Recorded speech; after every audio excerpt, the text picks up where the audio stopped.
Binaben, જીગુબેન, staff અને મારા વિદ્યાર્થી મિત્રો, આજનો મારો વિષય છે ગીતાજીના શ્લોક, અધ્યાય નંબર 6, આત્માનો સંયમ યોગ.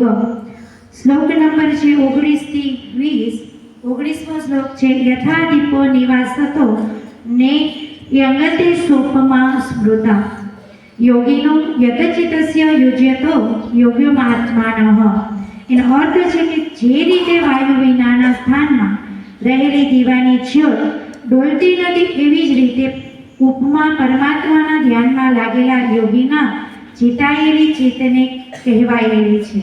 શ્લોક નંબર 20, યત્રો પરમતે ચિત્તમ નિરુદ્ધમ યોગ શિવયાઃ યત્ર જીવાત્માનો આત્માનો પશ્યન્તિ તુષ્યતિ. અર્થ છે, યોગના અભ્યાસથી નિરુદ્ધ થયેલું ચિત્ત જે અવસ્થામાં ઉપરિત રીતે પામે છે અને જે અવસ્થામાં પરમાત્માના ધ્યાનને લીધે શુદ્ધ થયેલી સૂક્ષ્મ બુદ્ધિ દ્વારા પરમાત્માનો સાક્ષાત કરતો સચ્ચિદાનંદ ધન પરમાત્મામાં જ સંતુષ્ટ રહે છે. શ્લોક નંબર 21, સુખમાત્મ્યાત્મકં યથા બુદ્ધિ ગ્રાહ્યમતિ ઇન્દ્રિયમ વેદી યત્ર ન ચેર્યા આત્મ સ્થિતિ સ્વલતિ તત્વ.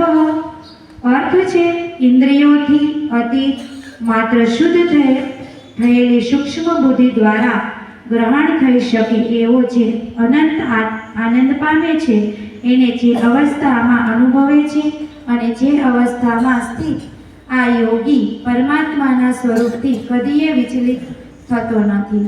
અસ્તુ.